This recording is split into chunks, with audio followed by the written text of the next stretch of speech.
Good evening, folks, and welcome to Iron Port here on Metropolitan Television. Iron Port is proudly brought to you by the Ghana Revenue Authority, Well PLC, Serene Insurance, Ghana Link Network Services, Meridian Port Services, MPS, Phoenix Insurance, and indeed JAPTU, the Joint Association of Port Transport Unions. And remember, the show is proudly powered by the Ghana Ports and Harbours Authority, GPHA. Our media partner is the Business and Financial Times, the BNFT. And if you want to have a grasp of all that transpired on the show tonight, make a date and grab the Thursday edition of the BNFT, and you'll be able to read all that happened here on the show. Tonight, we are streaming live on our social media pages. On Facebook, we are live at Ghana Ports and Harbours Authority. Ghana Ports and Harbours Authority. Still on Facebook, we are live at Port of Tema. And on YouTube, we are streaming live at Iron Port. Iron Port. Now, we shall be getting interactive with you, and so all you have to do is sit back, relax, grab your phones, and send us some messages and comments ahead via our dedicated WhatsApp line, which is 0538-037353.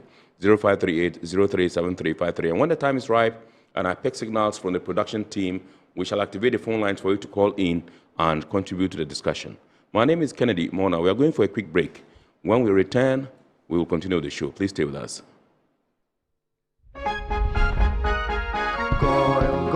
Good energy brings you quality choices with Goil Super XP. Available in many Goil stations nationwide. It is fortified with special additives that help your engine perform better and use less fuel. Branch into a Goil station today and energize your ride with Goil Super XP, compatible with most vehicles. Goil Super XP will feel ya, huh? Will be feel. Goil, good energy. Ja, ja, ja. Electricity, then pay your taxes. Yeah. Our taxes, our future. Because you see, without our taxes, we wouldn't have good roads, good schools, better hospitals, street lights, and other very important social amenities. When we pay our taxes, we give our children free and quality education. Talga, my money too small. Why should I pay my tax? Look, small. Salifo, it doesn't matter how small or big your business or income is. You still have to pay your taxes. The little taxes from each and every one of us, when put together, could give your community clean water or that deprived school with tables and chairs. Please pay your taxes. It is your responsibility. It is your civic duty. It is the law. Welcome to today's edition of Serene Insurance Business News. We present to you Serena. You're right. You can complete an entire insurance process for the purchase of any motor and other insurance products, from onboarding to issuing a motor insurance sticker and policy certificate, all on WhatsApp in less than 10 minutes. Serena is simple to use and it prioritizes user ease and flexibility. You can either use voice notes or text to effortlessly issue your instant policy, cross-platform renewals, claims, and also process your payments through mobile money, Visa, and MasterCard. To engage Serena, just search for Serena Insurance on all social media handles and scan the Serena barcode or save her number 0500 517 114 and start chatting her on WhatsApp immediately. There you have it. Serena is not just a tool, it's an innovation by Serene Insurance designed to redefine how motor and travel insurance are accessed and managed. Speed, convenience, and reliability.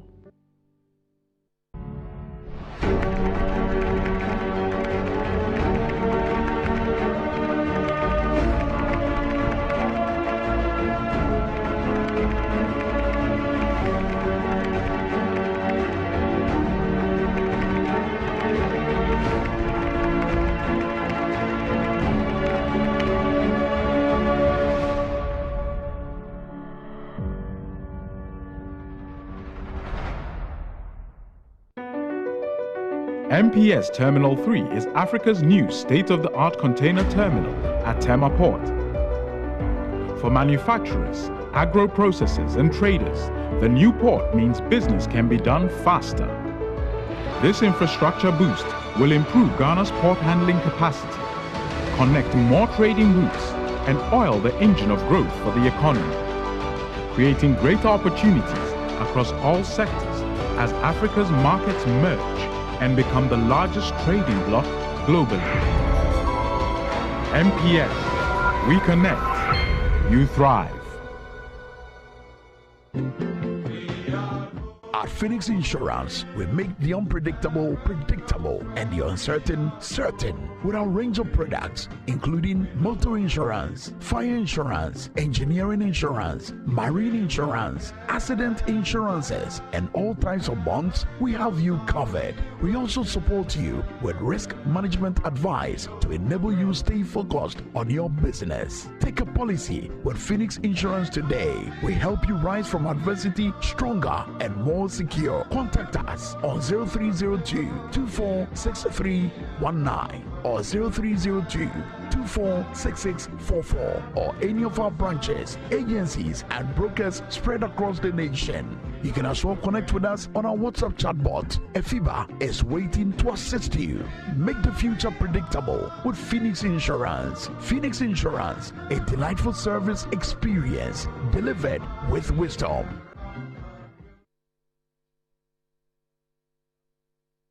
It's now time for us to take a look at happenings in the port and shipping industry over the last week by way of local stories. Please enjoy. The implementation of the Publican Artificial Intelligence System at Ghana's ports has followed a complex and continuous trajectory evolving from a government policy directive into protests, negotiations, a nationwide strike, and eventually a suspension of industrial action by trade unions. The process began in March 2026 when the Ministry of Finance, working through the Ghana Revenue Authority-GPHA, announced the introduction of the Publican AI system to support cargo valuation and classification at the ports. The system formed part of broader efforts to plug revenue leakages, with authorities indicating that billions of cedis had been lost through under-declaration and misclassification of imports. Shortly after its introduction, concerns emerged from freight forwarders, importers, and traders over the system's impact on duty values and clearance processes. By late March 2026, a coalition of trade associations led by the Ghana Institute of Freight Forwarders called for an urgent review, describing the rollout as rushed and disruptive. Our calls to action are: 1. The immediate review and or suspension of the current directive governing the application of the Publican AI system in valuation, with recourse to international valuation rules and laws. 2. The urgent establishment and operationalization of an independent and accessible appeals mechanism. If you look at this Publican AI system that they have just deployed at the port, we can all attest to the fact that it is obnoxious. We must not allow it to exist. Tensions escalated into early April, with the Ghana Union of Traders Association GUTA warning that the system was imposing significantly higher and often unpredictable duties on importers, creating an unsustainable trading environment. As stakeholders' frustrations intensified, trade groups issued ultimatums. On April 12, 2026, GUTA directed freight forwarders and clearing agents to suspend payment of duties and halt operations between April 13 and April 17 as part of a planned nationwide strike. However, on April 13, 2026, just as the industrial action was set to begin, a high-level meeting convened by the Ghana Shippers Authority brought together government officials and industry players. Following their engagement, GUTA announced a temporary suspension of the planned strike to allow for further consultations with government. Despite this intervention, the reprisal proved short-lived. While leadership agreed to continued dialogue, freight forwarders and clearing agents proceeded with their action, insisting their concerns had not been adequately addressed. Later on April 13, 2026, traders and freight forwarders formally embarked on a nationwide strike, withdrawing their services and halting the payment of duties. By April 14, 2026, the Joint Business Forum clarified that although some aspects of the protest had been moderated to allow for engagement, the core industrial action remained in force. The group cited excessive and inconsistent duty assessments, delays in cargo clearance, rising demurrage costs, and the absence of an effective dispute resolution mechanism as key concerns. Following several rounds of negotiations between government and industry stakeholders, a breakthrough was eventually reached. Trade unions and associations, including GPHA and freight forwarding groups, announced the call-off of the strike action after government agreed to review aspects of the Publican AI system and address concerns surrounding its implementation. As citizens, all that we need are solutions that will help the work to go on, that will help the trading public to do their businesses, for government to get more revenue. So if the issues that we raised have been resolved, why not? Quickly, we have to advise our members to hold on the strike and then resume work so we can test the system to confirm whether the issues that have been affecting our industry have been resolved. We were engaged, and there has been some decisions out of the meeting. In fact, unless container is delivered to client, I'm not paid. So if something can move things faster for me, I also get my payment faster. So we are not against anything that will enhance it, but whatever was brought and whatever we were told was totally different. The decision to suspend the strike has restored normalcy to port operations while paving the way for continued engagement on refining the AI-driven valuation system. The Ghana Maritime Authority has held a stakeholder dialogue on building hydrographic capacity for national development. The event was aimed at ramping up interest from relevant stakeholders to support the full mapping and charting of the country's maritime domain and inland waters within the next 3 years. The initiative, driven by the high cost of hydrographic activities, is estimated between 70 to 80 billion euros for maritime space and $40 million for inland waters. As a result, the authority is of the view that developing domestic expertise and adopting an incremental approach would enable the country to undertake the exercise in a sustainable manner.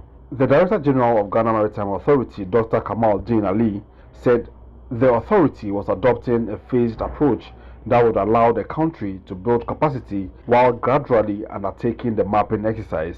To fully chart our maritime space, we require 70 to 80 billion euros to do that.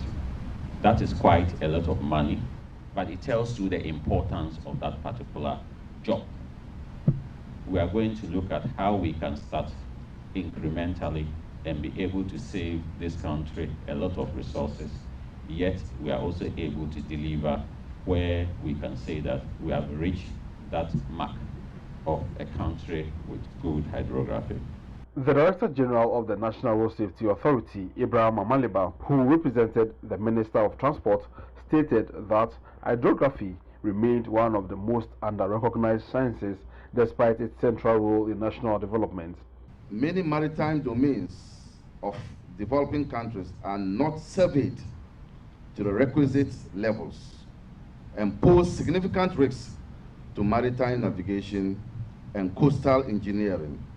It is for this reason that the ministry, working together through the Ghana Maritime Authority, is galvanizing stakeholders to build Ghana's hydrography sector. The Chief Executive Officer of the Nigerian Hydrographic Agency, Rear Admiral Olumide Fadahusi, said the dialogue reflected Ghana's commitment to collaboration, shared responsibility, and a collective vision for strengthening hydrography for national and regional development. Nigeria is pleased to support this important initiative.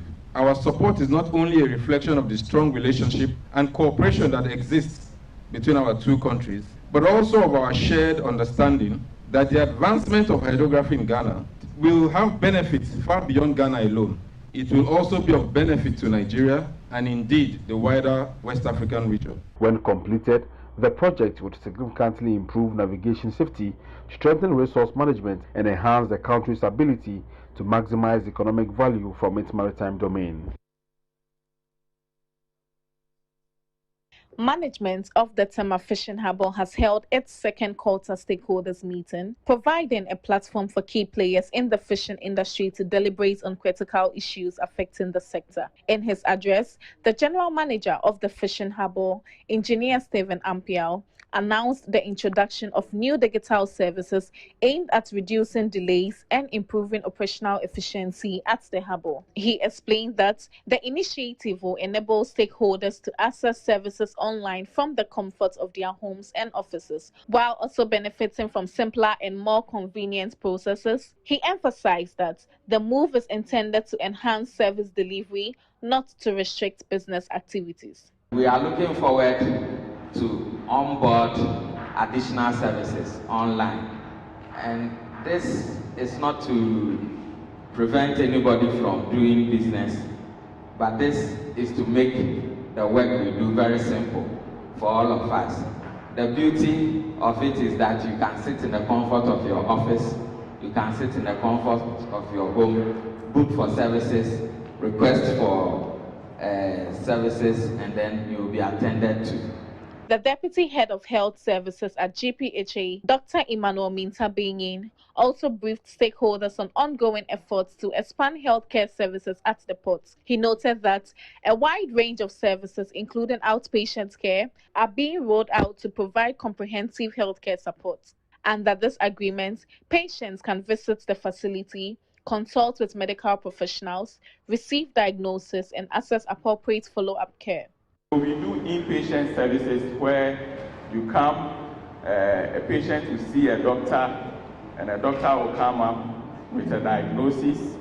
And we have some diagnostic services also.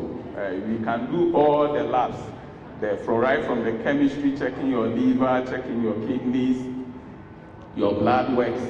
You can do all that within the Fishing Harbour Clinic. Representatives from Port Health and Takoradi Shipyard outlined their respective roles and contributions to ensuring safety, compliance, and operational efficiency within the harbour. All right, so those were happenings in the port and shipping industry over the last week. We are now zooming into a discussion proper tonight. And tonight, once again, we go back to the Strait of Hormuz, where, the blockade is still in effect. Along the line, we were told that Iran had opened it, and just a few hours later, we were told it had been closed again. Now, I think the focus of most people, or many people, is the shipments and the cargo that comes through it, the oil and all that. I mean, that's where the focus is. But one particular area that we are not paying attention to is the humanitarian crisis that is deepening along the way. We understand that more than 20,000 seafarers aboard more than 2,000 vessels are stranded over there as a result of the, impasse over there at the Strait of Hormuz. And so we're trying to examine the cost of this humanitarian crisis, in the mix, and see what we can do, what are, the issues, and what can maritime authorities organizations do to ameliorate the plight of these people. Recently, we had MFC had offered to put one of their cruise vessels there to be able to, as it were, evacuate some of the seafarers, those that are willing to leave the place. And so tonight we want to take a look at the Strait of Hormuz and examine what the challenges are as far as the humanitarian crisis is concerned. It's quite deepening. And we are told that the International Chamber of Shipping, ICS, and the International Transport Workers Federation, ITF, have held urgent talks with the Gulf states under the International Maritime Organization framework to address the worsening situation over there. Now, seafarers are facing dire conditions, including limited supplies, restricted movement, mental stress, and exposure to security risks, and many others. And so this is what we're going to be discussing tonight. And with us in the studios, I would gladly introduce to my left Mr. Inusa Audu, who is the Principal Maritime Administrative Officer at the Ghana Maritime Authority. We are told that he's in charge of seafarers, and so I'm sure that he's not a happy man as far as this particular issue is concerned. Also with us in the studios, Mr. Stanley Raja Koshi Aholu. He's the president of the Ghana Chamber of Shipping. Good evening, sir, and welcome. Yes, sir. Mr. Audu, you are welcome, sir. Good evening, and thanks. Also to join us via Zoom would be Dr. Evans Ago Tete, who is the Ghana's alternate permanent representative to the International Maritime Organization. One time I lectured when I was doing my master's program at the Regional Maritime University. Good evening, sir, and welcome. I can see you. Is your microphone on, sir? Okay, so I'm sure the team will try and work it out, and then we can hear you. But I can see you, just that we have issues with the sound, and so I'm sure pretty shortly they will rectify it, and then we can hear you, and then come to you. But let me start with Mr. Audu and find out from you. Can you describe the situation as of now at the Strait of Hormuz, and whether you have been able to gather any details and statistics about the number of Ghanaian seafarers we have in the mix? We're told the general thing is more than 20,000 aboard more than 2,000 vessels. Yes, good evening and thanks for having me. The situation as we have now, you know, there was a temporary opening of the Strait of Hormuz, yes, for about 12 hours, and yes, subsequently it was closed, yes, but closed. And what Iran is saying now is if you want to transit the strait, you need their prior approval, yeah, for them to grant you clearance. So with respect to Ghanaian seafarers, currently we've not had any information of any seafarer being held in the Strait of Hormuz. Yes, so that is good news for us. Right. And then for us as an authority, we have put in place a mechanism to ensure that whichever seafarer is stranded in that within that vicinity should either reach out, or any member of his relative should reach out to the authority to ensure that he or she, his or her movement is facilitated. Right. That is if he wishes to leave, yeah, to be evacuated. Otherwise, yeah. Because with seafaring, these are some of the risks that you face. Yeah. So in as much as it's not good news, seafarers are exposed to a number of risks, and this is not an exception. Awesome. Let me come to Mr. Aholu and find out from you. What have you picked so far with respect to this whole saga surrounding the Strait of Hormuz, the blockade, the closure, the opening, and then closure again by Iran, and the seeming failure to reach a consensus with the parties involved? That's the news that everybody has, and I think is well known. Yeah. Mr. Wudu has explained, and you yourself has mentioned the plight of seafarers and all of that. But we all know the impact globally of the crisis or the war in the Persian Gulf. And this is obviously not the first time. Yeah, absolutely. We've had the crisis in the Red Sea a couple of, about a year or so ago. And it doesn't appear, and that too wasn't the first time. We have crisis in the Persian Gulf over and over and over again. But the impact is obviously destabilizing. The human cost, as you've mentioned, is also quite frightening. Almost, and so I think what we need to now focus on, I'm glad to hear from Mr. Wudu that we don't have Ghanaian seafarers reportedly being part of that 20,000 stranded seafarers. And so that's good news. Unlike the way I'm feeling now about Arsenal having lost. That's good news. That's good news to hear from Mr. Wudu. But I think there are broader issues as to whether or not straits globally for maritime navigation of merchant shipping, what is the governing law, whether those laws are being breached, and what is being done about it. We are moving towards a world today of disrespect or disregard of international laws and rules, and that's also a major concern. Under the UN Convention on the Law of the Sea, straits are not supposed to be subjected to this kind of blockade and closure. Yes. And so that happening, it's quite disturbing. And I think that we should look at some of these issues and the impact on our part of the world. Because if you take the 20,000 or so, the number of seafarers, the components that come from the southern part of the globe, I'm talking about countries like the Philippines, the global south, the Philippines, Egypt, and now a lot from Africa as well, constitute a huge chunk of the global seafarer population.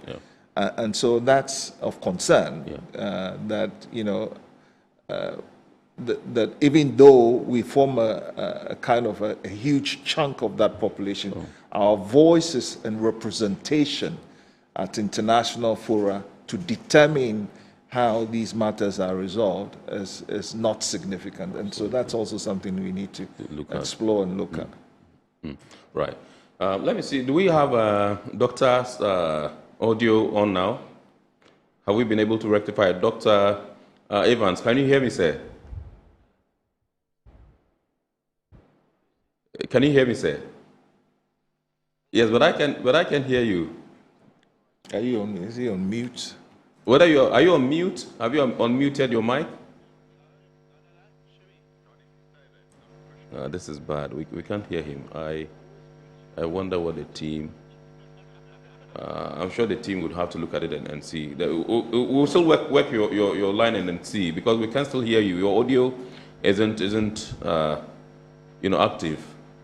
So we'll get the team to rectify it once again, and we'll come to you so that we'll find out from you what the IMO is saying about it and what information they've gathered and what you'd want to report to us as far as this particular deepening humanitarian crisis in the Strait of Hormuz is. But let me come to Mr. Audu once again. And okay, so we talk about reports of food shortage, water, medical supplies, and all that aboard the vessels. In such circumstances, what would they have to do? So it's indeed true, but before I come to that, yes. See, one peculiar thing about the Strait of Hormuz is it also falls within the territorial waters of Oman and then Iran. Okay.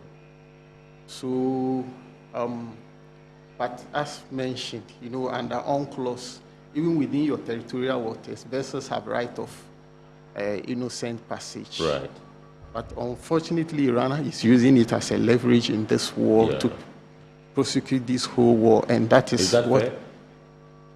Fair? So you see, every country is bound. You see, when you sign a treaty, you are bound to abide by the provisions of the treaty, as the Vienna Convention on Law of Treaties says, "Pacta sunt servanda." Yeah. So you are bound by whatever is within the provisions of that treaty. So currently, what Iran is doing is a violation, gross violation of the UNCLOS. Right. Yes. So that is what I would say. And with respect to water, food, yes, there's been some report of some vessels having shortage of food, water, and there are issues also of fatigue, anxiety. This also has prolonged some of the contracts that the seafarers have entered into. Yes. Because normally seafarers entered into a contract for those whose contract is about expiring, and those who have to probably ship owners may have made arrangements for seafarers to meet at other ports for crew change. So all these things are affecting international maritime traffic. Yes. So with respect to food, there have been some reports. Water, yes, and some of the what we say necessaries of life. So that is why the ICS, the ITF decided to reach some form of agreement with the Gulf states to ensure that some of these things, first of all, to recognize seafarers as essential workers.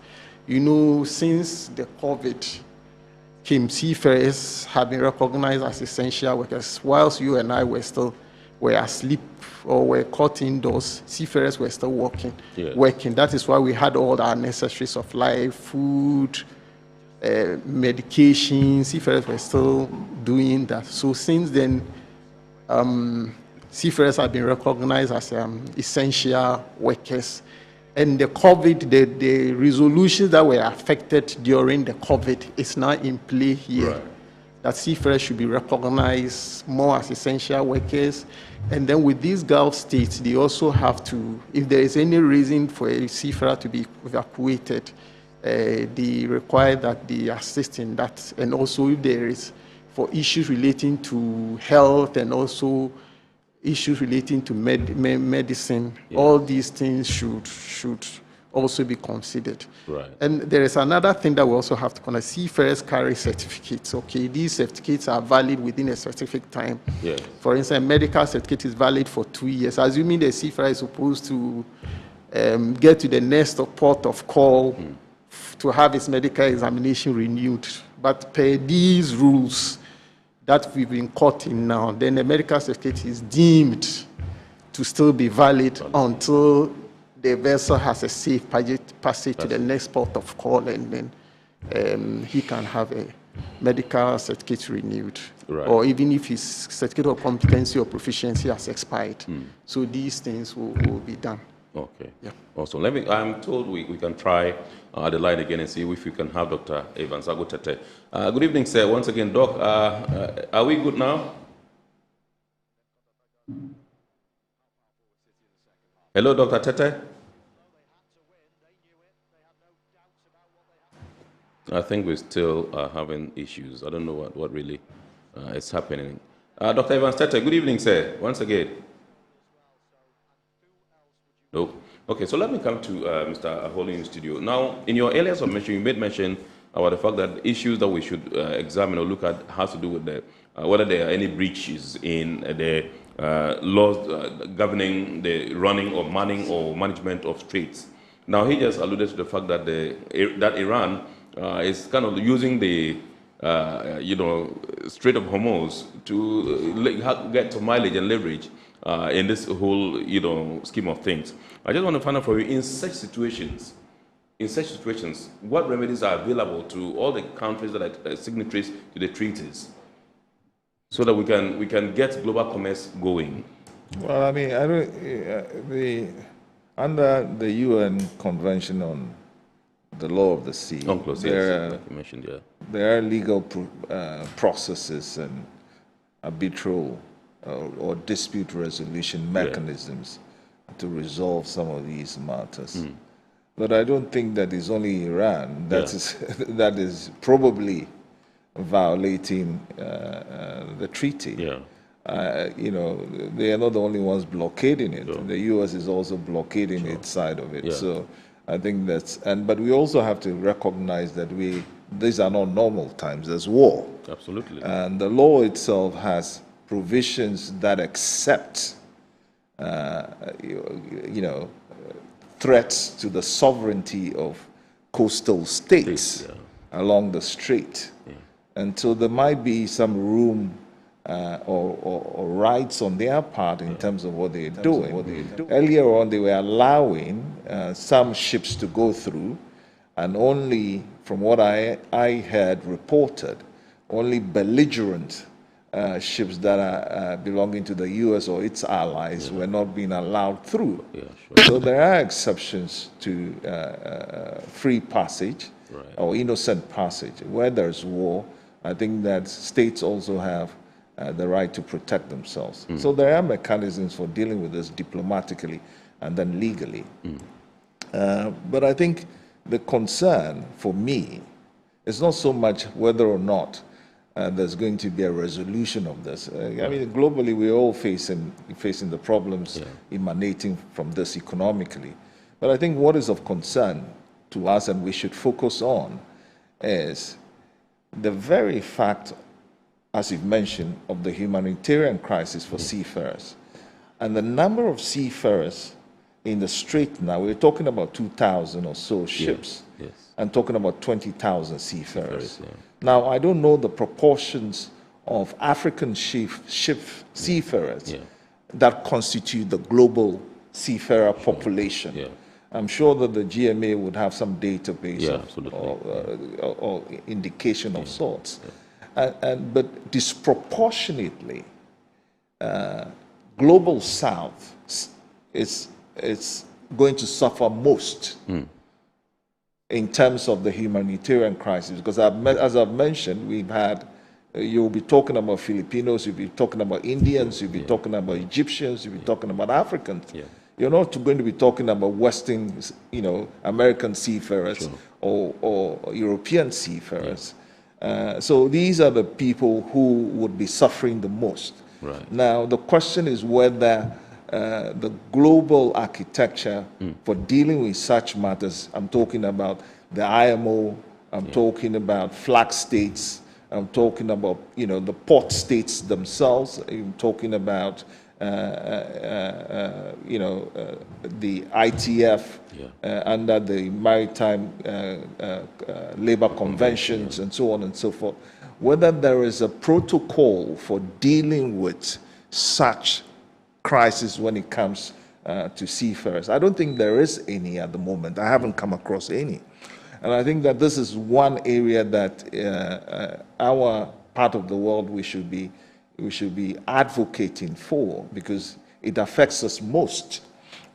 So there should be a globally recognized protocol for how quickly seafarers ought to be repatriated in a situation like that. We know that under the law, the flag state is responsible for such repatriations. We also know that under the law, the flag state is responsible for ensuring that the seafarer who is in that situation continues to earn his wages. We also know that under the law, the flag state is responsible for ensuring that the seafarer in such distress has access to consular services. And so these are the things that we need to have clarity on, whether there's a protocol that exists, and if there isn't, which I believe there isn't, then we should be advocating for that protocol to come into effect fairly quickly. It's a good idea that you have the International Chamber of Shipping, and then the ITF trying to do some maritime diplomacy with the Gulf states to try and get aid and necessaries to supplies to these seafarers in distress. But more importantly, going forward, bearing in mind that this is not the end of such shenanigans on the part of the powers that be. And then we're going to see, it's very likely that we're going to see for a very long time destabilization of that area. And knowing that much of the world's energy and fertilizer comes from there, then of course we need to make sure that those protocols are in existence and they favor really the global South citizens. Absolutely. Right. Let's check again and see whether Dr. Ago is back. Hello, Doc. Can you hear me now? Absolutely, yes. Great. Good to have you. Absolutely. Sure. So, first of all, what is the stance of the IMO on this particular issue, and what have you picked, with respect to efforts to ameliorate the plight of the seafarers there at the Strait of Hormuz? We're told that more than 20,000 of them aboard more than 2,000 vessels are stranded over there. What's the current situation like? Thank you very much. Let me say good evening to Mr. Holu and my colleague at the GMA. Now, the situation at the Strait of Hormuz, as said by the Secretary General of the IMO, is a very dire situation. Recently, at the Facilitation Committee, like Mr. Audu said, seafarers have been determined to be very important when there is a public health emergency. And this particular situation is of immense humanitarian domain because many of the seafarers are going through mental health situations. I mean, being stuck in one place for a very long time, not being able to go out in and out is a very big problem. Now, the concern of the IMO is for the seafarers and not for the cargo. 2 weeks ago, the Secretary General held a press briefing where he said that the IMO's major concern is not for the cargoes, but for the seafarers. Now, the IMO is also sticking with the established traffic separation scheme that was established way back in 1968 by Oman and Iran themselves to make sure that the seafarers are evacuated. But this evacuation can only be done if there is clear signals from the two countries, because there has been a lot of concern over the fact that there are sea mines within the Strait area, and I'm happy Mr. Aulu indicated that straits are not supposed to be closed because there should be freedom of navigation in international waters, and if a strait is closed, it means that it is in deliberate violation of international law. So the IMO's concern right now is for the seafarers to be safe and not for the cargoes. At the end of the day, the IMO themselves have a whole subcommittee for human element training and watchkeeping. So it should tell you that, I mean, Mr. Audu is aware, the STCW convention is under review, and one of the major things under review or going to be added to the STCW convention is the mental health of seafarers. And if we have a situation like this, it means that it is a big problem for international shipping. I mean, for the cargoes, we're talking about the 20% of oil, we're talking about the 90% of gas, we're talking about the 13% of fertilizers, the 9% of automobiles that are stuck or that go through the strait. Yes. But the primary concern of everyone across the globe is for the seafarers to have a safe passage to go home or to go wherever they want. But then that can only be subjected to the traffic separation scheme established by the IMO themselves. Can you go back the percentages again? 20% oil, 19% gas. There's 20% oil, yes. 19% of gas, 13% of fertilizers, and 9% of automobiles. And many people are not aware, Oman produces a lot of fertilizers that we even use in our part of the world. And so this crisis is affecting us not just in terms of oil or in terms of crude oil product, but in terms of fertilizers. We are being affected. Our farmers may not get the kind of fertilizers they need to grow food for the country. And so it's a very dire situation for us too. We may not be affected very directly, but we are being affected indirectly. So it's very important. We are not just talking about oil. I mean, everyone is concerned about the fact that there is oil shortages because the vessels, the crude oil vessels, the product vessels that have gone, that were laden and gone to where they need to discharge, they would either go back to other places, but they've not been able to come back to reload. So we are all talking about the oil, but one very important thing is fertilizer, right? Which is produced in huge amounts in Oman, and so we may not be able to have the kind of fertilizers we need, even for our farms, in a few weeks to come, and that is also a concern. That should be a concern for the government. Right. So currently at the IMO, what specific initiatives or efforts? You mentioned the fact that your concentration of focus, as it were, is on the humans, the seafarers, the employees on the vessels. So, what specific measures have you undertaken? Have you to ameliorate their plight, if any? Personally, on a personal level, I've spoken with the Iranian delegation, which I've been doing that very often. The reason is, it is not just about the fact that we may not have Ghanaian seafarers, but we're talking about a humanitarian problem. They've indicated that, like Mr. Aulu said, everyone is blaming only Iran, but they are not the only cause. And this is a very geopolitical issue. And when geopolitical issues are in the scheme, the IMO is not able to do so much because the IMO, like you know, it's not a navy. The IMO cannot do anything militarily.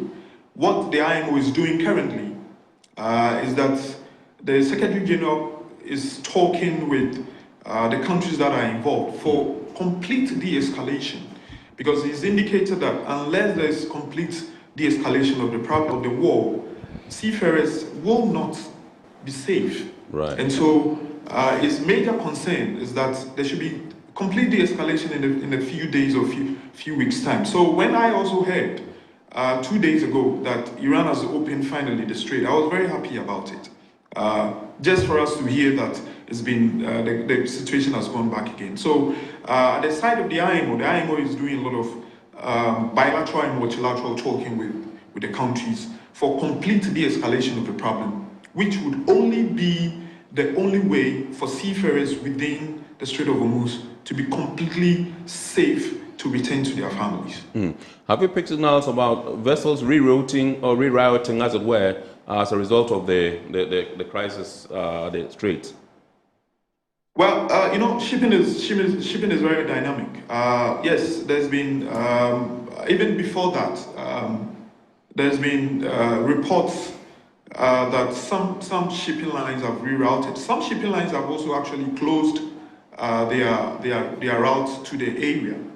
But like I said, shipping is very dynamic. They may be able to reroute to other places. For example, the Cape of Good Hope has been one of the routes ships are using now to get into the European ports and to get to the Americas.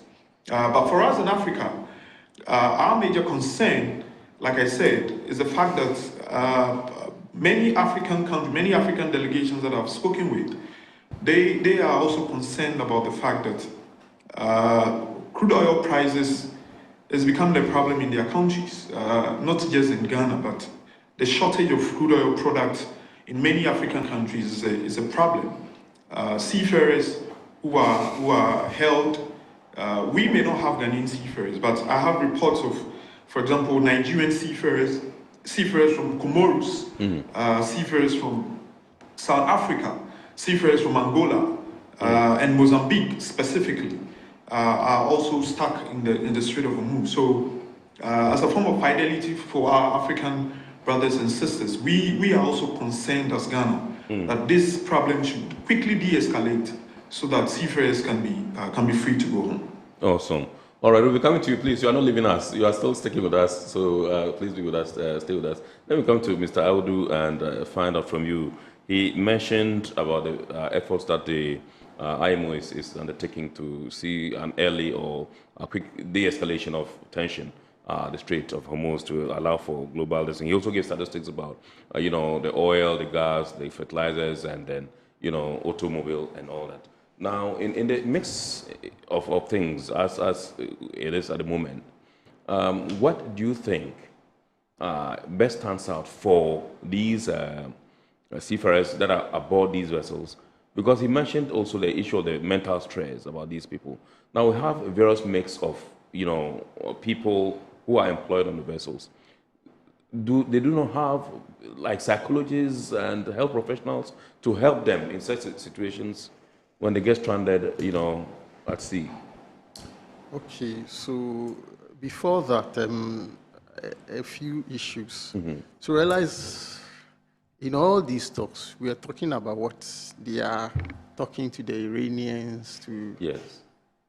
One thing you have to appreciate about public international law is it's based on two principles: cooperation and consent. We come together to make laws. Yes. That we are bound by these laws. Unfortunately, because it's an international community, unlike states, where states can impose sanctions when there are non-conformities within the international community, it doesn't happen that way. If parties to these conventions decide that they are not going to cooperate with the UN, it becomes very difficult to enforce. in the first place, then you ask, was this war necessary? Yes. Because if America has to go to war, it first needs the consent of the United Nations. Yes. That wasn't done. Yeah. So unilaterally, he decided to go to war to attack another state. Okay. And that is part of the problem. And then for other issues, you know, with normally when it comes to seafarers' contract, we envisage some of these things. So some of the seafarers' employment agreement that is signed, if the seafarer is going into a conflict zone, he has the option to say that, no, I won't. Yes. I want to disembark. And if he decides to go into the conflict zone, the rates are also different. If he's taking, let's say, $5,000 as his wage, the wage may be reviewed upward because he's going to be exposed to some risks. Okay, so these are some of the things that the International Maritime Labour Community has. As per the Maritime Labour, and you know, even with the Maritime Labour Convention, when it comes to issues of seafarers being held, say, either there are issues of kidnapping or seafarers being held in captive. Yes. For so long as the seafarer is within this captivity, the contract is seen to be running, to be valid, until such a time that the seafarer will be allowed to, or the seafarer is released, or there are credible information to substantiate that the seafarer has passed away. Over the years, you know, some of these things have been happening. So the international organization that is involved in this whole matter is not only the IMO, but also the ILO is involved. Yes. So normally when it comes to seafarers' welfare, the ILO that takes care of that interest. And the ILO considered all these, and in instances where there is a lacuna, some, the ITF, the ICS, they come together and then through consensus or agreement, they decide that no, due to some of these things, and we'd want to put things in place. Yes. And on your issues with respect to whether they are professionals on the vessels to take yeah, care of yes. So in times of such yes. situations. So you know what happens now is, as part of the requirement under the Maritime Labour Convention, vessels are supposed to have internet on board, internet service, so that even for seafarer, one of the reasons to deal with issues of post-traumatic stress disorder, for seafarers to have continuous contact with their families. Yes. So it is mandatory for vessels to have internet service on board.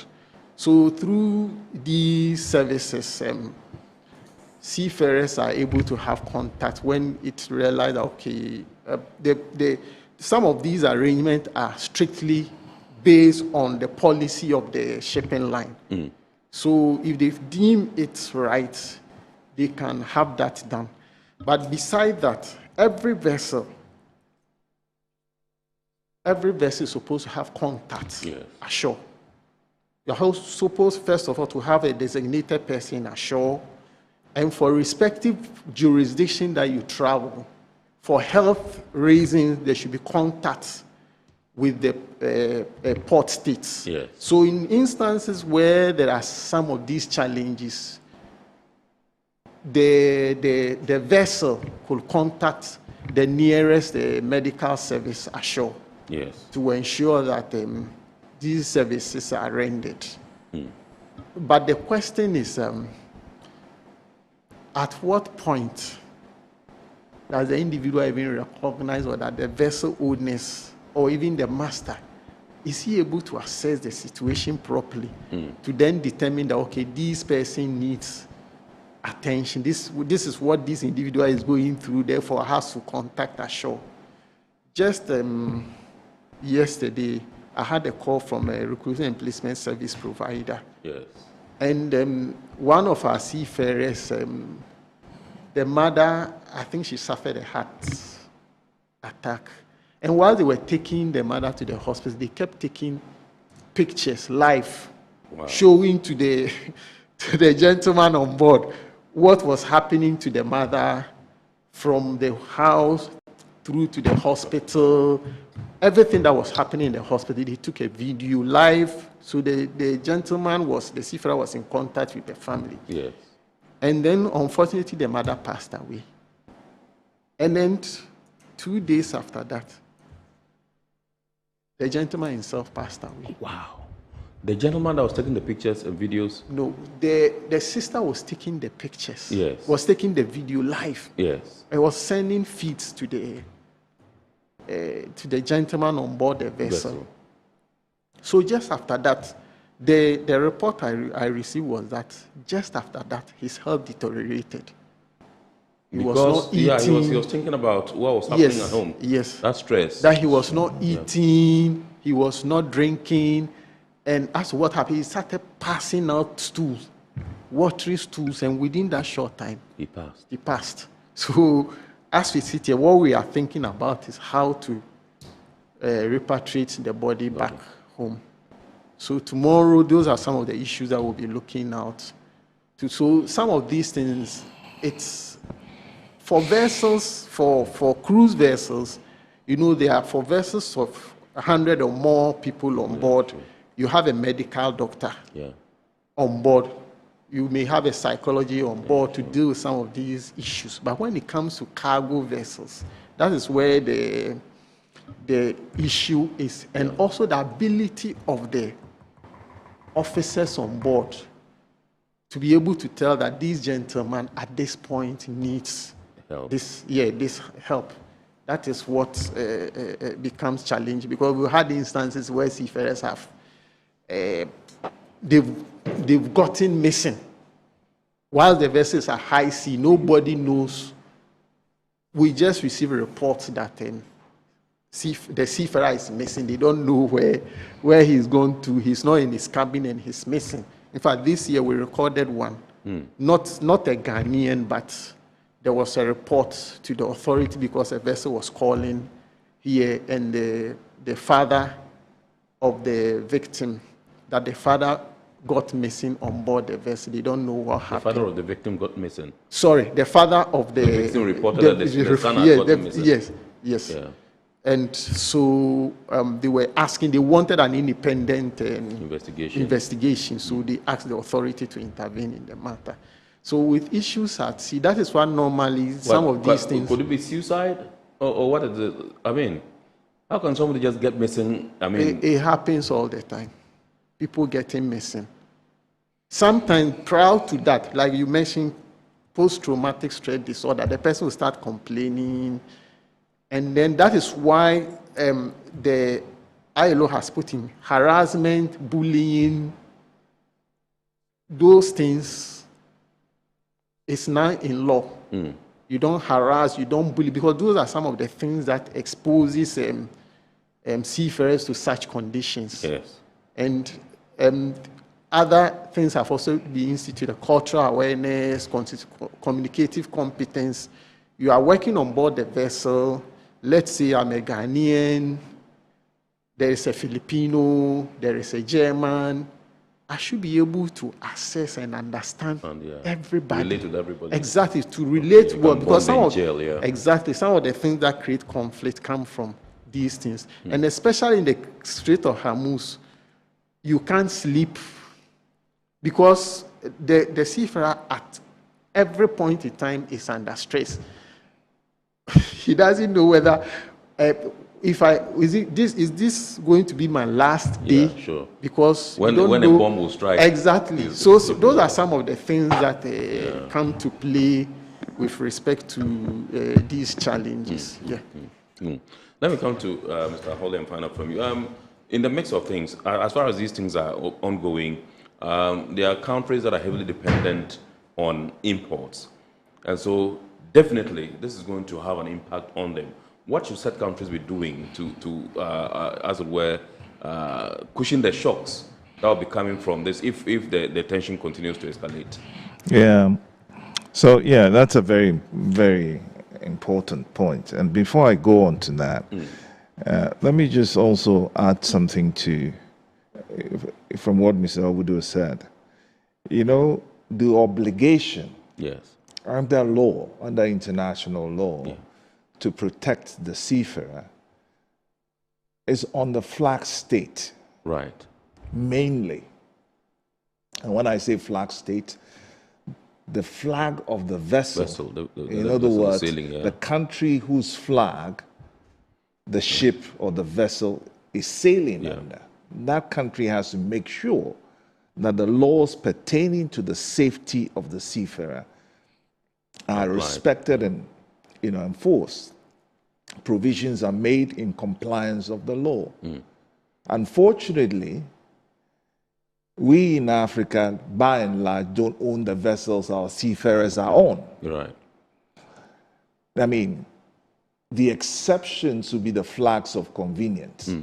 So you have Liberia, which is the second largest flag of convenience, and the last count they have about over 4,000 vessels under their flag. Right. But Liberia's flag is a flag of convenience being administered from the United States. It's not being administered by Liberia itself. And in other words, what I'm trying to say is, we really, as this part of the world, don't have control over what happens to our seafarers who are becoming the larger part of the global seafarer population. We don't really have a say in what happens to them because we don't own the ships. Yes. And so that's one bigger picture that we need to pay attention to. Because if you're in somebody's house, literally, it's the owner of the house that determines how you conduct, you go about things. And so it's best if we had our own house and had our own people in their house, and then we can enforce some of these laws. But that also dovetails into the question you raised. Most of Africa, we are import dependent. Our energy sources are heavily imported. Our fertilizer, our food, we are import dependent. So it raises the question, now, what are we doing in the long term to deal with our supply chain? Now, this crisis has shown a lot in terms of opportunity. But for Dangote, Aliko Dangote's refinery, in Nigeria, most African countries will be in serious crisis. But because of that investment, we have managed to, that refinery alone has managed to cushion us. And what is the implication of that? The direct implication of that, we should put our money where our mouth is. We should invest in our industries. We should put our money in investing in what we need, so that we can shorten the supply chain. So instead of buying from the Persian Gulf, our fertilizer, we buy our fertilizer from Dangote, which means that even though crude is benchmarked globally, the cost of transporting that crude adds up to the cost. So if you're buying from Dangote, then obviously then next door, then your cost is less. Absolutely. So it's important that we invest in Africa. Right. It is also important that we remove the barriers to intra-African trade, so that we can be trading amongst ourselves, and once again being reliant on ourselves for production. Because if we continue being import dependent, where there is a crisis in the last crisis in Ukraine, we suffered the implications of grain not coming. Now in the Persian Gulf, we are suffering the implications of energy, fertilizer not getting to us in time. So the solution for me is looking at intra-African trade, shortening our supply chains, investing in African industries for production. Presently, we are import dependent because we are not producing. And if we can do that, and therefore also from a maritime standpoint, also improve our short sea coastal shipping, so that our seafarers will have vessels to be working on within the region, that would help quite a lot. Absolutely. To solve some of these problems in the long term. Right. But there's opportunity now for us to decide whether or not we are simply going to be, because as things are happening now, West Africa, particularly the coast of Africa, is becoming an alternative route. But the implication, what is the implication? It's an opportunity to develop services, maritime services along the West African or African coastline. Otherwise, we remain a bypass. But we can become a distribution point, we can become a production point, we can become a transit point.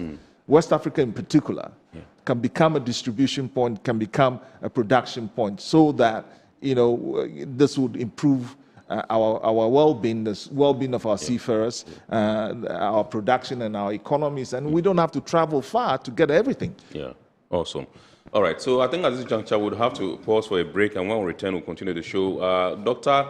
Evans Tetiago, I'll be coming to you once we return, and there's a disturbing information we just picked from Mr. Audu, which has to do with the fact that some seafarers get missing along the line. I don't know what you think about it and what you'll be doing about it. Tonight we're taking a look at the Strait of Hormuz and the deepening humanitarian crisis there, and what we should be doing, what lessons we are going to be drawing from that, so that in future we prevent some of the things that are happening to our people, to the seafarers that are there. We understand that more than 20,000 seafarers are stranded aboard more than 2,000 vessels or ships. And so that's what we're taking a look at. We're going for a quick break. When we return, that's where we get to take your calls, and we also get to read your messages and elicit responses from our guests for you. Somebody was calling. Please, this is the WhatsApp number. It's not the call number. And so once we return from the break, we'll activate the phone lines for you to call in and ask whatever questions it is that are bothering you. Please stay tuned.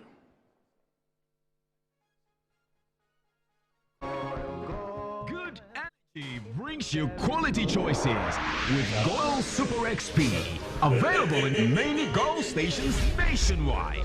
It is fortified with special additives that help your engine perform better and use less fuel. Branch into a Goil station today and energize your ride with Goil Super XP, compatible with most vehicles. Goil Super XP, Wufilia, huh? Wubefi. Goil, good energy. Joy, dia. Electricity, then pay your taxes. Our taxes, our future. Because you see, without our taxes, we wouldn't have good roads, good schools, better hospitals, street lights, and other very important social amenities. When we pay our taxes, we give our children free and quality education. Talga, my money too small. Why should I pay my tax? Look, small. Selful, it doesn't matter how small or big your business or income is. You still have to pay your taxes. The little taxes from each and every one of us, when put together, could give your community clean water, or that deprived school with tables and chairs. Please pay your taxes. It is your responsibility. It is your civic duty. It is the law. Welcome to today's edition of Serene Insurance Business News. We present to you Serena. You're right.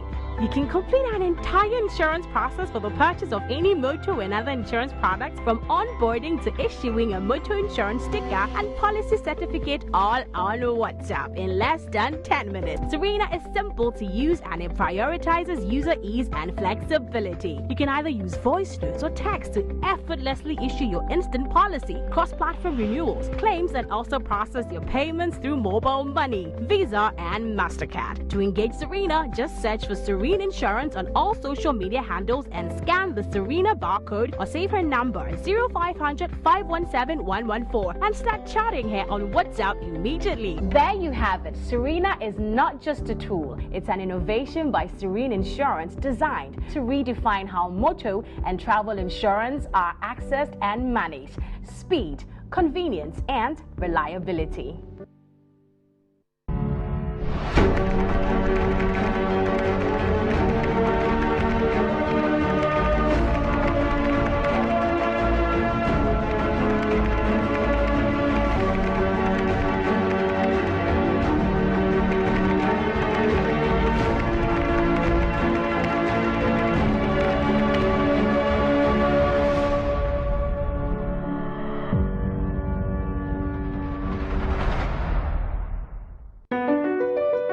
MPS Terminal 3 is Africa's new state-of-the-art container terminal at Tema Port.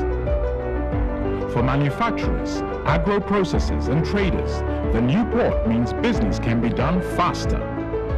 This infrastructure boost will improve Ghana's port handling capacity, connect more trading routes, and oil the engine of growth for the economy, creating great opportunities across all sectors as Africa's markets merge and become the largest trading bloc globally. MPS, we connect, you thrive.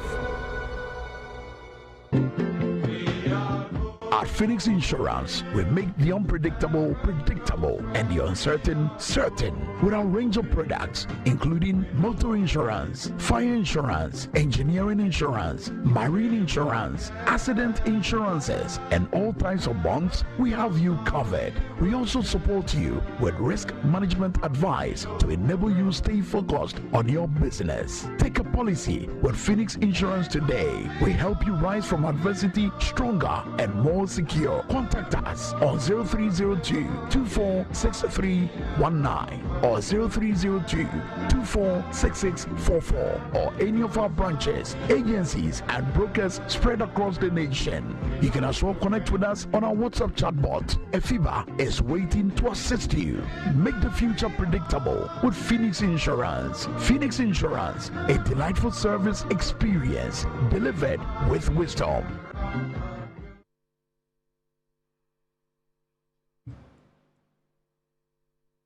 All right, so welcome back, and this is our report here on Metro TV, and tonight we're taking a look at the Strait of Hormuz and the increasing humanitarian crisis there, and what lessons we can draw from it, and what authorities are doing to ameliorate the plight of the stranded seafarers over there. Remember, the figure is like 220,000 seafarers, and they are on board more than 2,000 vessels. And so that's what we're looking at tonight. And with us in the studios, Mr. Stanley Raja Koshi Aholu, who is the president of the Ghana Chamber of Shipping. Also in the studios with us, Mr. Inu Saudu, Principal Administrative Officer at the Ghana Maritime Authority. And indeed online is Dr. Evans Tete Agu, who is the Ghana's alternate permanent representative to the International Maritime Organization, IMO. Doc, yes, so I said when we come back, I was going to ask you or find out from you. We just picked some disturbing information from Mr. Audu about sometimes some seafarers getting missing while on duty. Have you heard about this, and what are you doing about it? When such things occur? Right, yes, rightly like Mr. Audu said, yes, there's been very disturbing cases of seafarers getting missing on board whilst they are at sea. Now, whenever this happens, even your line is breaking. The case you said. Your line is getting cracky. There are long periods at sea action. There are some situations like we have currently in the Strait of Hormuz, which heightens. Can you hear me? Yes, we can hear you, but your line was a bit cranky. If we can maybe position yourself a bit. I don't know where you are. But can you hear, please? Yes. So we can try again. Go again and let's see. Hello, Doc. I can hear you. Okay, I think this time he's even gone completely. But I think the point, though, is before he comes in, I mean, the Yes. point has to be made. I think it's important that jurisdiction for crimes, right, or suspicion of crimes, in a situation where a seafarer is missing, for example, which has to be investigated and so on and so forth. Yes. The jurisdiction for that is the flag state. Mm-hmm. It's not because it's not if the seafarer is on a Liberian vessel, it is Ghana cannot go on the vessel and go and be investigating. Yeah, that. sure. It is the Liberian government that That's would have supposed to be to, investing flag that. state, It's a jurisdictional matter. Yeah. And these things do happen. Crimes are committed at sea, Right. and these are jurisdictional matters that needs to be dealt with by the flag state. Absolutely. And this is why it's important where our seafarers go. Yeah. If they are in vessels that are particularly some flags of convenience, meaning that the rules are not strictly adhered to. Yes. If they are not strictly adhered to, then they are really not fully protected. And so probably what our regulators will need to be doing, and which I believe they are very much aware of, is ensuring that, educating our seafarers more, and then also ensuring that there are consular services that can assist them. Right. Wherever they are, say, for example, if the flag state is a Liberian flag, for example, there's a consular service for a Ghanaian, who was a victim, and the family to be, liaising with that consular service and helping the assistance. But these things do happen at sea quite a lot. Absolutely. Yeah. All right. Okay, so let's do some messages now. And I've been told that lines have been activated. You can call in. The number to dial is 0245834980.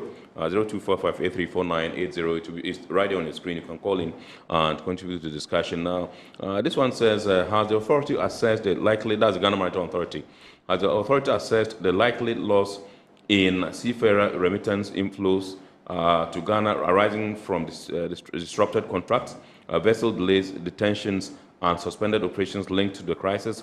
Will this crisis prompt the authority to introduce a mandatory seafarer deployment tracking regime so Ghana can know at all times where its certified seafarers are working and respond faster in periods of geopolitical or operational disruptions? And then the fellow continues. It says, what system does the Ghana Maritime Authority use to track Ghanaian seafarers globally? Is there a centralized national seafarer database linked to deployment, vessel, route, and employer? Or are records static, that's certification-based only? How do we integrate data from crewing agencies, shipping companies, and port state control regimes to build a live risk picture? So, Ghana is a signatory to the Maritime Labour Convention. So, under the LI 2226, recruitment and placement service providers are required to register with the Maritime Authority. Right. So, recruitment and placement service providers, they have the direct contact with the ship manning companies or the vessel owners. So, per the requirements or the protocols that has been established, before any seafarer will be engaged, the seafarer, the contract, every recruitment and placement service provider is required to give a copy of the contract with the Maritime Authority. So, for every seafarer who is engaged through a recruitment and placement service provider, the authority has records of him because you are required by law. And also, recruitment and placement service provider are required every quarter to send records of all seafarers who have been engaged by the recruitment and placement service provider. The challenge is seafarers who don't go through recruitment and placement service. There are some on their own. They go to seek employment without going through this process. But most of them they are in the minority. Those are the ones that becomes challenging, and we don't have information.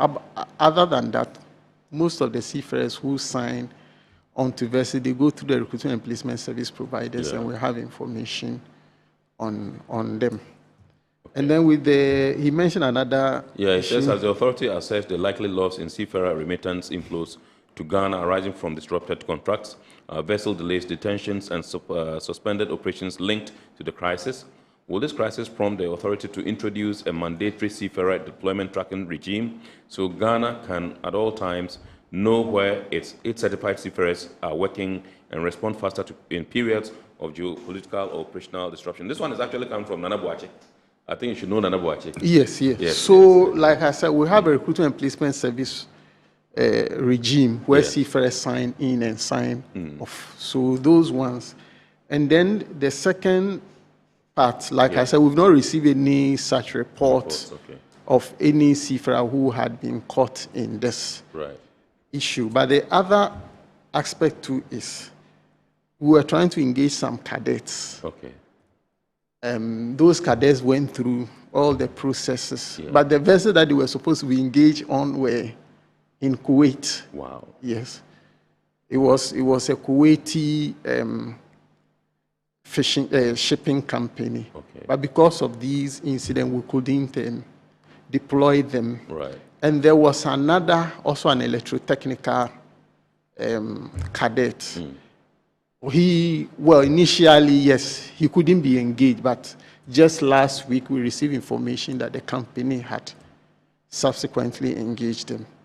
And like it was mentioned earlier, you know, normally when these crises happen, ship owners are also rational beings. What they will look out for to reroute, to look for alternative means to get their the industry running. Yes. So if this, from my estimation, my assessment, if this should persist, certainly vessel owners will look for an alternative, just like it happened in Russia and Ukraine. I don't think it's such, even with the 20% oil that we aren't getting. Certainly, vessel owners, the international community will find an alternative means of getting these things done. Yes. Okay. So I think he wants to provide some clarification. He says a brief clarification on the suggestion that seafarers go missing aboard ships. Now, in regulated maritime operations, this is not treated as a casual or unexplained occurrence. Any situation where a seafarer is unaccounted for is classified as a serious marine incident and triggers formal procedures under international and flag state frameworks. Such cases are subject to 1, immediate on-board emergency response and search procedures, 2, mandatory reporting to the flag state and relevant coastal authorities, 3, full investigation in line with the International Maritime Organization casualty investigation regime, and 4, documentation, evidence gathering, and where necessary, search and rescue coordination. In practice, these incidents are treated with the same level of seriousness as overboard situations, fatalities, or other major casualties. Now, they are investigated to establish facts, determine causation, and implement corrective measures to prevent recurrence. It is therefore more accurate to state that seafarers are reported unaccounted for and investigated rather than missing in an informal sense. This distinction matters because it reflects the structured safety, accountability, and investigative systems that underpin modern shipping. All right, thank you very much, Nana Boache, for the clarification here. This one says, this is war and Iran won't back down for USA to mess their country until both parties come into favorable agreement. What if USA uses the Strait of Hormuz in their next attack? Iran is protecting their country. Trump and Israel is to blame for all this mess. Well, we are not apportioning blames here. The man in the jersey is making sense. I agree with him totally about investing in Africa. Mr. Holu is making much sense. Well, that's he didn't add his name. Thank you so much for sending us your message. You can also send in your message, and I think we have barely just a minute to even wrap up. I understand there's a caller on the line. Hello. Hello, good evening. Hello. All right, I think we don't have it. So let me come to Mr. Aholo and take your last words. What you think that the situation should be going forward, and as we all pray to see a escalation of tensions over there and to ensure that the plight of these stranded seafarers is ameliorated in the not too distant future? Yeah, I mean, this is war, this is crisis, but in every crisis, for some people, there will be opportunities. As they say, we can fish in somebody's troubled waters. So if we take a long-term view of this, as I've said, even with the seafarers, I think that one of the things I was interested in finding out is, what is the Ghana's contribution, percentage contribution to the seafarer population globally? And is there room for improving that and continually, because there are economic implications of that, the repatriation, it has economic impact. And so there are opportunities. The alternative, the Cape of Good Hope being an alternative route, creates a lot of opportunity for Africa.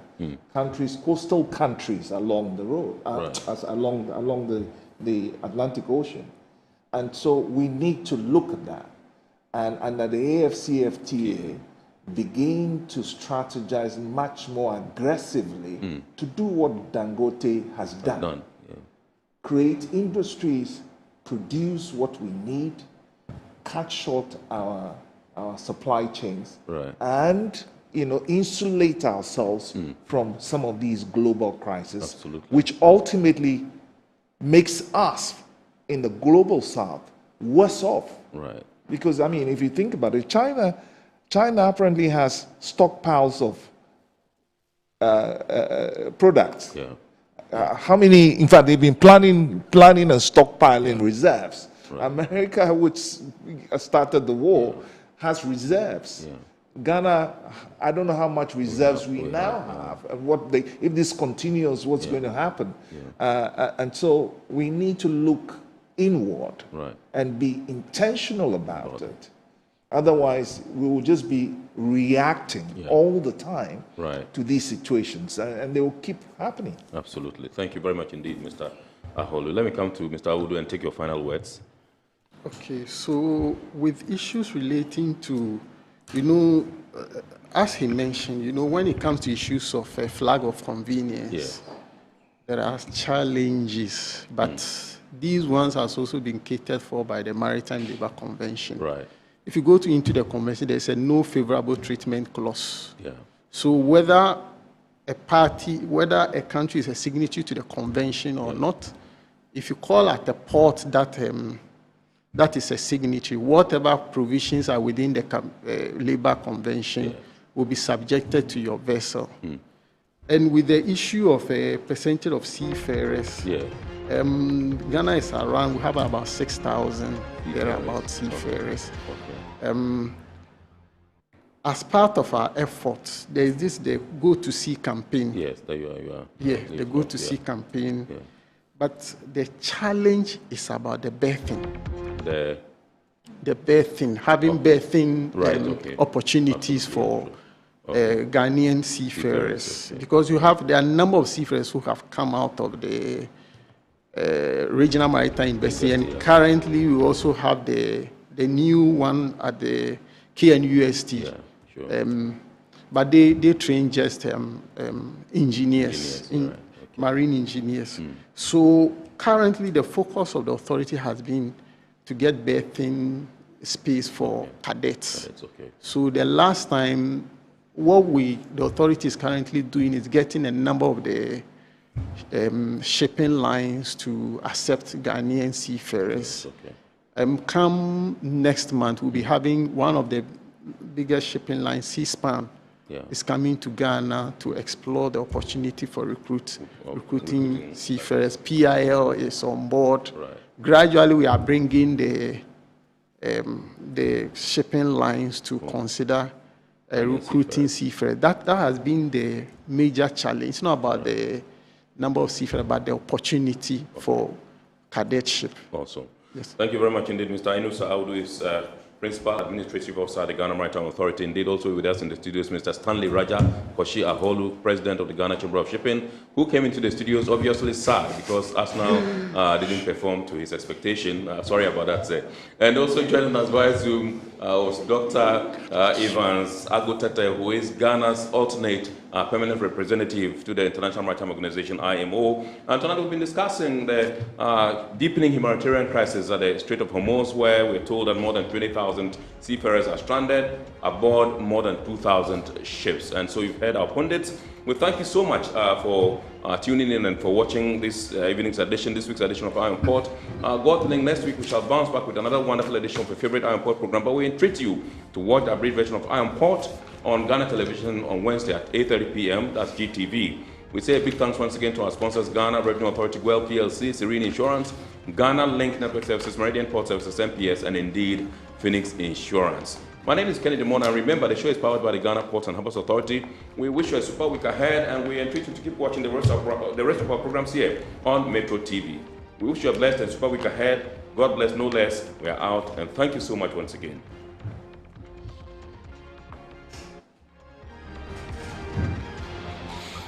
Well done.